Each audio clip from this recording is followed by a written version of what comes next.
I'm from a place that some people might call the city, the hood, where being broke with no hope is just a harsh reality in my existence.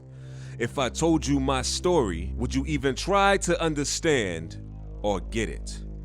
My voice is silent, but my facial expression and posture screams, "Help me!" Is there a way out of this hopelessness? If so, show me the way. And I'll pack my bags and hit the road called hope, because in this sunken place, I can no longer stay. Show me someone who was successful at making it to the other side. This will help me dig deep and find that other inspired, motivated, hopeful person inside. Help me realize my ultimate significance, that I have an important role to play, that I have potential, that is possible for me. Tell me it's okay to plan for my future, to have goals, to want more, to want better. Tell me I have what it takes to get back up again when I fall, that this too shall pass. I can rise to the occasion and answer the call. I am energized by the many voices of love, hope, and faith. When I need inspiration, I recall them all in my memory bank. Thank you for being that voice. Thank you for being that example. Now I can see. Now I can envision myself in that place I dream about. Now I can believe. Thank you for creating hope in me.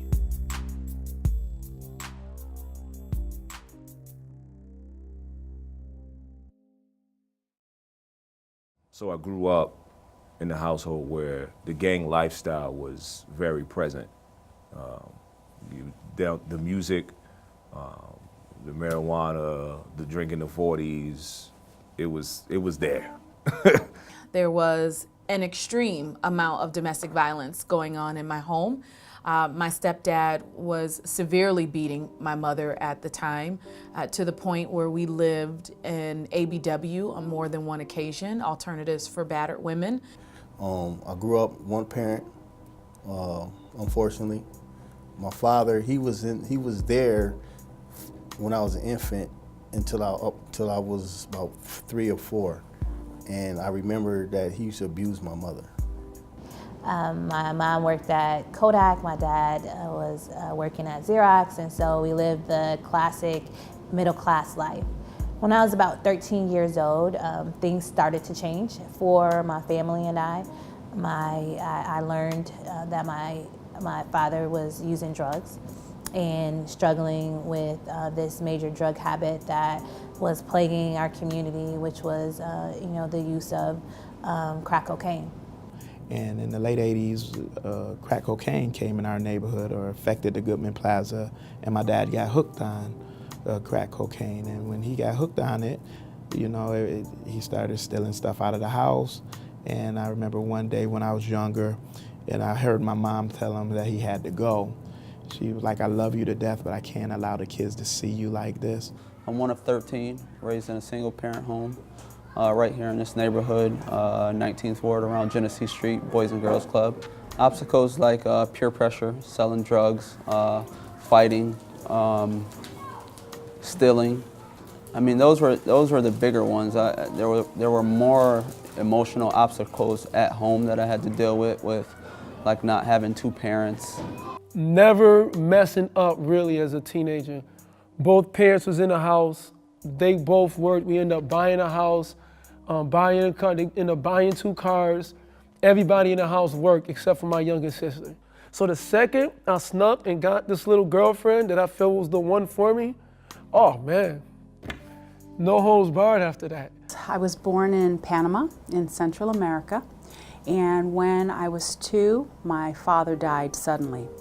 He wasn't ill, he became acutely ill and he died. And everything that we owned was in our luggage when we boarded the plane. We didn't have any family here, we didn't know anybody here, and we went to a hotel. She worked 3 jobs and she told me that we had nothing, but we needed me to take advantage of the opportunities that were here in America. And my one job was to go to school and get an education. Art Force 5 is a service-based group where we use art to go into the community to spread messages of hope and inspiration, and teaching to use creativity instead of violence to solve our problems. So what we're doing is we're going around the city creating hope. We're talking to people, young people, about what hope means to them. What are they hopeful for? Maybe what would they like to do for a job when they get a little bit older? What would they like to do after high school? Not going to put ideas in your head, but what would you like to do after high school? Or what would you like to do next week? Or what would you like to do next year? What is hope to you? What do you hope for? All right. Now we have some college students here who are going to talk a little bit to you, just small groups, about what they hoped for when they were your age. And then with every hope, the problem with hope is you got a lot of obstacles. The obstacles are red. So what are the things that are standing in the way of your success? Whatever your success is, what's blocking it? What are some of the hard things that are going on in your life that you want to share? If you don't want to share it, that's fine. We're not going to make you share anything you don't want. My hope was to graduate high school and college, but the obstacle was like drama and pressure because, well, drama, sometimes people just want to put your name in business that you don't even know what's going on. And then the pressure part is like when you're struggling with classes, when I'm struggling with my classes, I really think I'm not good enough sometimes, so it is the anxiety part that I won't be able to finish on time. Someone that I looked up to, and I seen every day out there. And he was a drug dealer, but you know, he wore nice clothes, and he had a lot of girls, and he had cars and everything. He saw me one time getting on a bus because I was going downtown, and there was this thing happening at City Hall. But he saw me waiting at the bus stop, and he was like, look, you need to stop wasting your time going to school. You need to come out here and get some money with me. And this was his way of helping me and saving me. Forget about all of that, going down to City Hall and that stuff and trying to go to school. Like, forget all that, because that's not gonna get you anywhere. What you need to do is just come on out here with me and I can put some money in your pockets. That's the kind of environment that was definitely an obstacle that I had to overcome. And I delved into a lot of different types of behavior, smoking marijuana, getting into fights in school. And so that eventually led to even more risky behavior, unprotected sex with a boyfriend, and eventually becoming a mom at 14. I had not been that kind of kid. I was, I followed direction. I wanted to please my mom. I wanted to make honor roll. If she didn't care, then I didn't care. And I really sought out every opportunity and every way to get attention. If I couldn't get attention for being a good girl, then I was gonna get attention for being a bad girl. I got into a crew, some guys, we called ourselves the Junior G Boys. And at first, we just played basketball, football, and stuff like that. And then, that got boring to us. We started seeing other kids with nice clothes and sneakers. The Jordans which had just came out. And we just started doing, devious stuff, stealing from people, taking their sneakers out the locker room, breaking into cars, stealing car radios. I ran after him and I said, Dad, are you gonna choose drugs over me? And he left.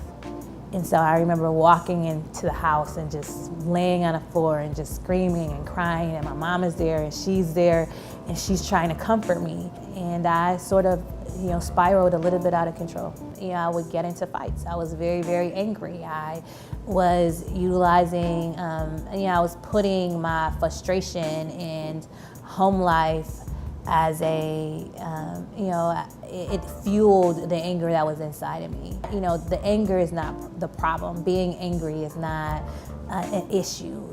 It's what you do with that anger. And so he was gone, and when he left, I went downhill.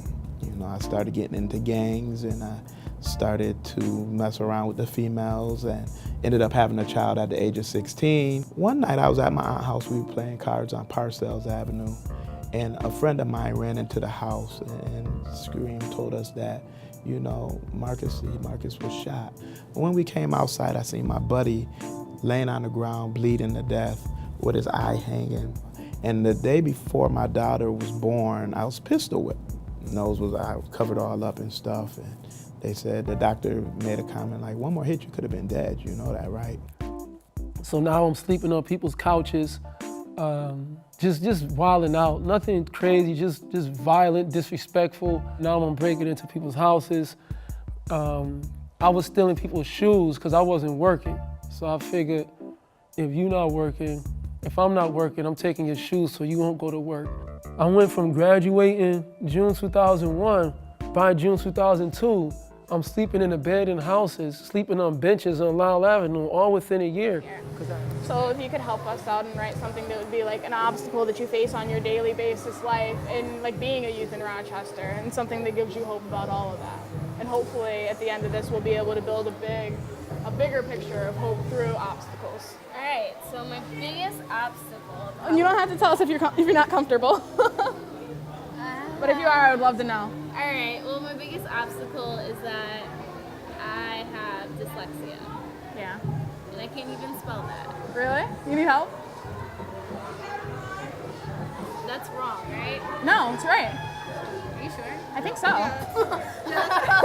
Okay. That's amazing. All right, and so. What's a hope that you have? A hope that I have? Yeah, like a goal in life or something that you want to pursue later on. I would love to write a book. You should write that down. That'd be good. So, yeah. I want to be a voice for like the people who can't be heard, because I grew up in the area. You see a lot of things, but people don't really speak about it. And people go through a lot of things, they don't talk about it at all. And I feel like being able to help others is something I always wanted to do. Something I feel that could hold me back is just self-doubt. You know, sometimes people, they have great ideas, but they don't voice those great ideas, or they feel like they can do something, but they're just not too sure. And it takes courage to be what you want to be, and also takes a lot of confidence. So as you guys know, my hope was writing. Things that get in the way of writing for me is I have a lot of depression, and it has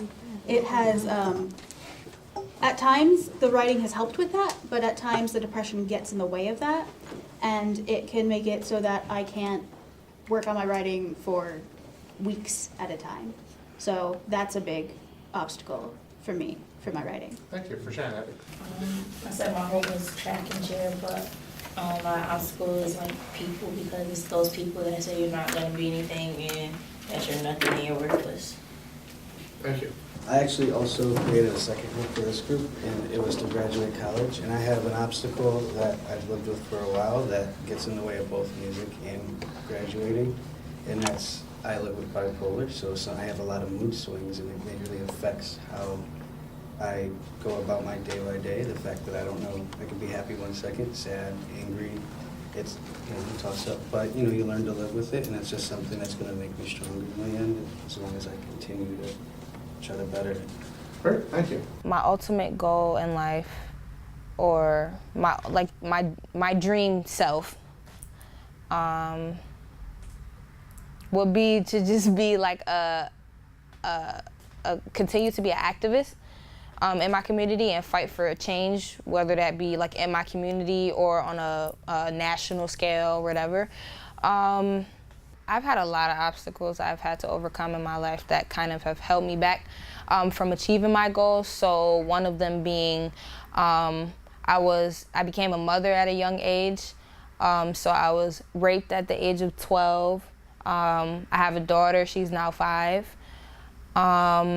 So that, and like dealing with the mental effects of that, living in a single parent home, being the oldest, being the only girl, and having a mother with a disability.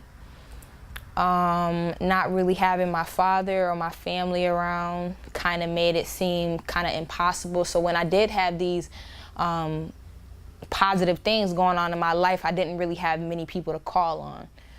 I think when I went from hopeless to hopeful when, you know, I started to go to church. Little stuff would happen, like people out of nowhere would like come and give me some money or like knock on the door and just like give us like a Thanksgiving turkey. Little stuff like that. I was just like, all right, I'm gonna make it out here.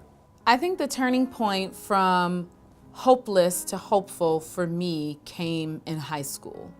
And it really came when I had the opportunity to build those relationships with those caring adults. But when those adults became consistent in my life throughout my year at Josh Lofton, that really made the difference for me.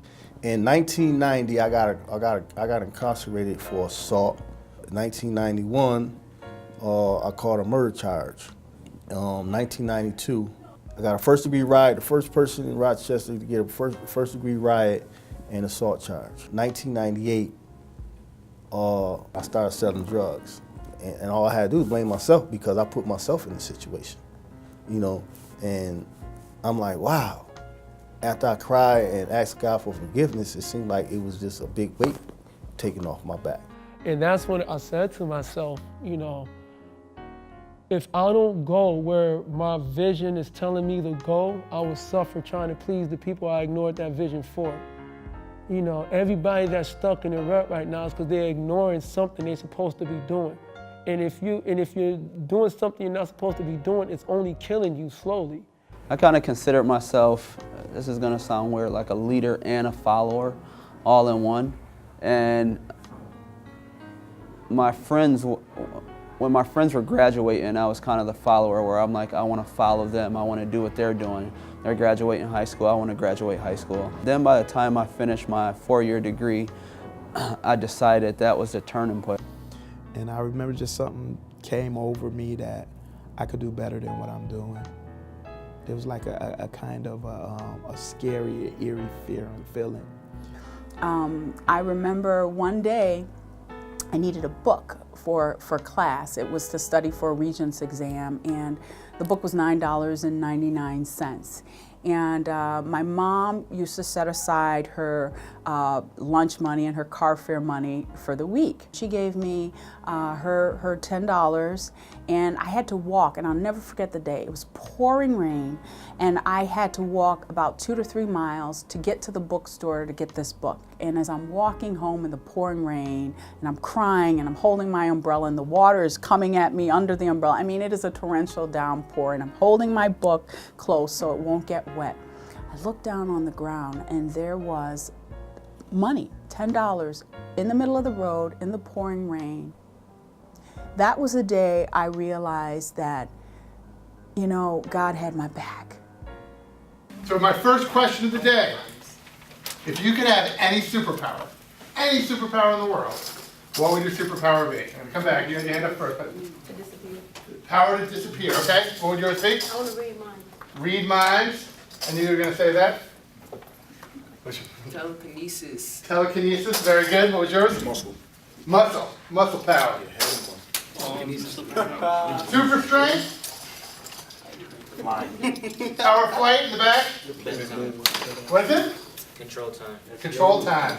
So what we're about to do is we are going to give you creative problem-solving abilities. That is going to be your superpower. And you might not think it's a superpower, but let me tell you, if you do not have that power, when you have challenges in your life, when you have problems in your life, most people, okay, are either going to fight or take flight. They're going to get violent. They're going to respond to ways that do not help the situation, or they're going to run away. Can anyone tell me the ways that we run away from our problems? What's the worst way to run away from your problem? When you said disappear, what were we talking about? Get away from it. Leave. Get away from it, leave. What's the absolute worst? Fear. Fear. What's the absolute worst way to run away from your problems? But drugs and alcohol, running away from your problems. That your problems are so big, you need some drugs and alcohol to make you forget about it. All right. Not going to school, not facing up, not facing your family. The fight doesn't usually solve a problem. The fight, I don't need to tell you the ways that people fight. Every day in the news, you see the ways people fight. So what is the third option? What is creative problem solving? Response to it. The way that you respond to it. Very good. I had to forgive my father. And it wasn't until many, many years later that, that I was able to really, forgive him and us talk about what happened. I had to ask for forgiveness from my dad because I was, threatening his life not forgiving somebody is like I'm drinking bleach and expecting you to die. I had to forgive my father for not being there. I had to ask for forgiveness for a lot of people. I was an angry kid. I used to do a lot of fighting. I had to forgive my mother. I had to forgive my father. I had to forgive my wife. I had to forgive myself. I believe that the success that I have been able to accomplish really involves seeing my son being a responsible, contributing adult in today's society. The greatest accomplishment that I have had was moving that kid onto his college campus. Success to me is just having a inner self-pride. To me, success is that you are a good person. You're a person that understands other people's challenges and struggles, and when you can help, you help. For me, is when we're out here not forgetting where we came from and trying to make a difference for those who can't speak. Success looks like being happy, waking up every morning, being able to smile and being happy in the situation that I'm in. Success looks like me leaving work, going home, and my children greet me at the door with a big smile on their faces, saying, "Daddy!" Every night that happens, I sit down and I say, I am a blessed man. This is success. Is when I come home and my kids run up to me. Well, when I come home, my kids hide. Because I always come home and I growl and they run, When I see my wife chilling on the couch, because if everybody is frowning at me, but my family is smiling at me, that means more than anybody can say it to me. Success is having a balance of faith, family, friends, and community. I graduated from college, got my degree. I was able to make my mother and father proud. I was able in some way to give back to my community, no matter how it was, in some way able to give back. Success for me would probably be like being able to live life and overcome all the obstacles and challenges that I ever faced and just be able to live a normal teenage life. So mine is writing, and what gets in the way is depression and time. My hope is music, and I have two obstacles. One is the haters / the doubters, and the other one is the fake people / the phonies. So my hope is grad school, and the obstacle for that would be finding resources. My hope is music, and my obstacles are critics and exposure. My goal is self-developing myself. And my biggest obstacle is I don't have patience. I have a bad temper, so if I get upset, it's going to be kind of hard. And then I want to go to college, but I don't want loans and debts. My hope is to graduate high school and college. And my biggest obstacle is my attitude and my confidence.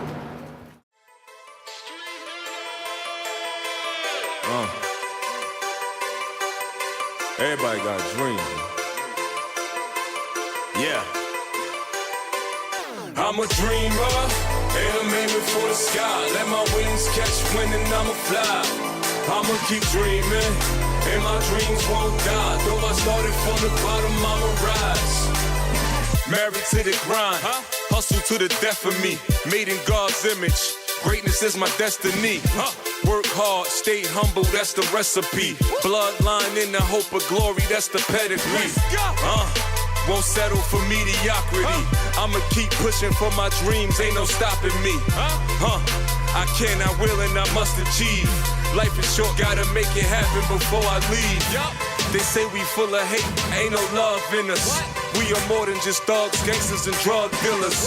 We are princes, princesses, kings and queens. We are courageous, never afraid to think and dream. I'm a dreamer, and I'm aiming for the sky. Let my wings catch wind and I'ma fly.